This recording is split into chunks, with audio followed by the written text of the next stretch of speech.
What's up YouTube? Welcome back to another video. Today's video is going to be a review on the SH Figuarts Kaiju No. 8. Very nice, like the colors, has that kind of teal light blue color all around. And looks like it's kind of breaking through, kind of product shot of the figure. And there you go on the side, there's Kaiju No. 8. The back, some additional product shots, different poses, some different heads that he has. And then on the side, just another product shot of one of the poses right there, that one. So, with that, let's get into it. All right, and this is how the figure looks outside of the packaging. I do want to let you know that I've actually been wanting this figure for probably about a year or so. Had a couple chances to get it, but it never ended up coming through. I think I had it in pre-order at one time, ended up canceling for some reason. And then I actually purchased this on Mercari, but then like the seller ended up canceling or something like that. So basically I was just like, man, am I ever going to get this figure? So it's kind of crazy that now it's finally here, it's in hand. I was able to get this for $30 shipped, which is a great deal. Came complete. Super stoked about that. Was used, but I mean, that's fine. I don't care as long as all the accessories are there, but we'll get into accessories and then articulation. So you just come with a bunch of different accessories. So first off is this like yelling head sculpt, kind of like we're screaming or throwing like a punch or powering up. So that's really cool. The other one is this kind of stern looking face, kind of similar to the one that he has on. But as you guys can see, this one actually is looking to the left a little bit. And then here we have the comical surprised face, which is pretty cool. This is for like when he is surprised, or when he's like talking to Ichikawa and he's or stuff like that. So that's pretty cool. He does come with some additional hands. Here we got these kind of like open grippy hands. Honestly, I'm not really sure why they gave us these as opposed to like maybe just like open hands or something else. But I mean, I'll take it. Really, you really just need the fists, to be honest. And then one of my favorite parts about this is the actual swapping sets. So you do get a swappable arm for either the right or left arm. That kind of simulate when he's like powering up and gonna throw like a more powerful punch. It's pretty cool. And then same deal on the left, or I'm sorry, same deal for the leg.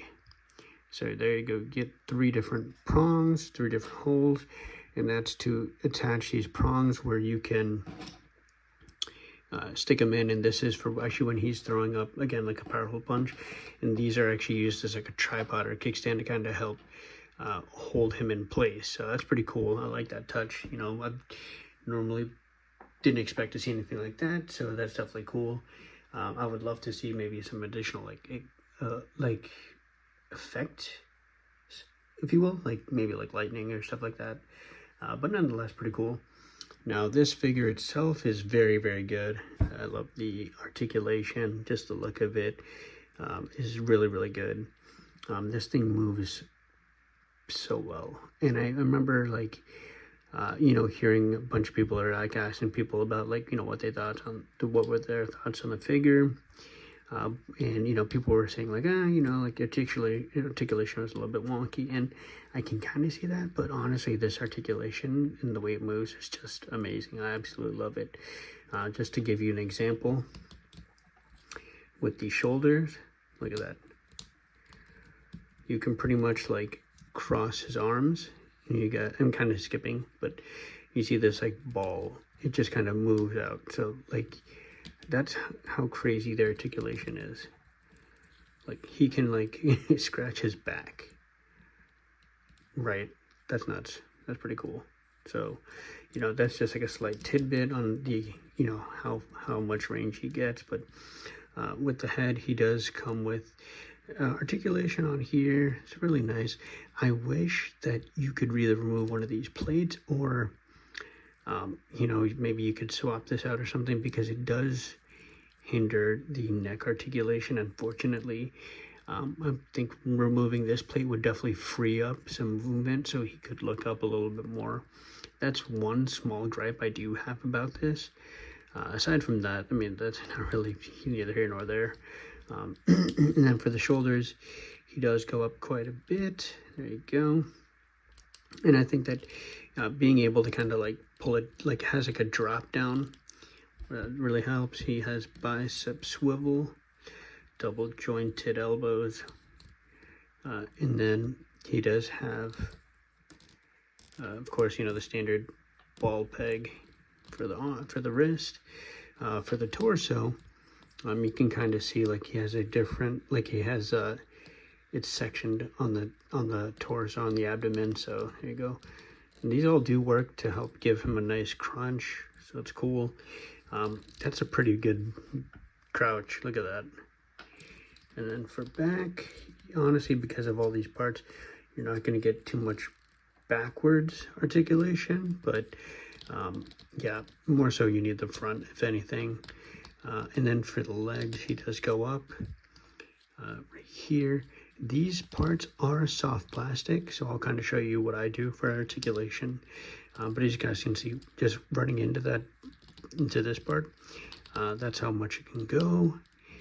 He does have a swivel,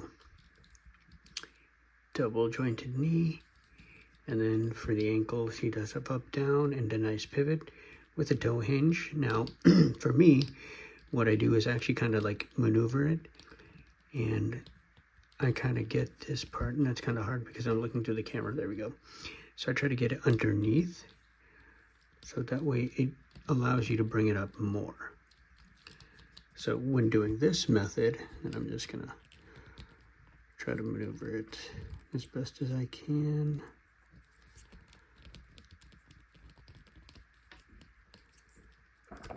There we go.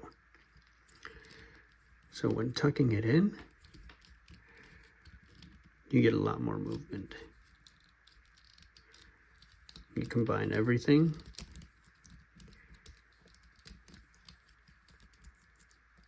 Just as an example, I'm not a very good poser, but just for a reference. So with all that being said, he can do the Steve Rogers Captain America when he, like, you know, lands on the floor on his shield. So that's pretty cool for this big of a character to be able to get this much articulation is nuts. I absolutely love it. And just posing and everything like that, you know, it does take, it's a little tricky. And by a little, I mean, it's not really tricky at all. But like the amount of poses that you can really get him into is just insane, right? You can get him, like, simulate him really, like, you know, pivoting his body to you know, simulate like he's gonna punch. You could do like a running pose. So there's a lot of nice things about this articulation scheme that, you know, really I'm just a huge fan of. I absolutely love this figure. Kind of makes me upset that it took so long for me to get it. YouTube, and this is how it looks with all the attachments. So it's gonna look something like this, where again you have like the replacement arm, and then you have like the leg. So if you're like posing it, this is supposed to be like a kickstand again. More or less in the show, it's kind of a little better. I mean, I feel like here maybe you have to put it forward to really get the effect. You know what I mean? In my mind, he was always putting it behind. But yeah, maybe it was actually to the front. But yeah, something like that. I mean, of course, it's like a terrible punching pose, but just to kind of show you guys, you know, how it's supposed to work, what it's supposed to look like. See, even there, he's standing. So pretty cool, like that. And then, well, since that fell, might as well just get into the size comparison. Go. So pretty big. I mean, this is supposed to be like a 7-inch scale. So, and you know, SHF is usually on the smaller side. So, you know, if you compared him to like a normal size SHF, he's definitely going to tower over them without a doubt. So, let me know what you guys think. All in all, I'm very excited about this set. I look forward to, you know, getting more figures from this line. So, thank you guys so much for watching. Take care. Peace.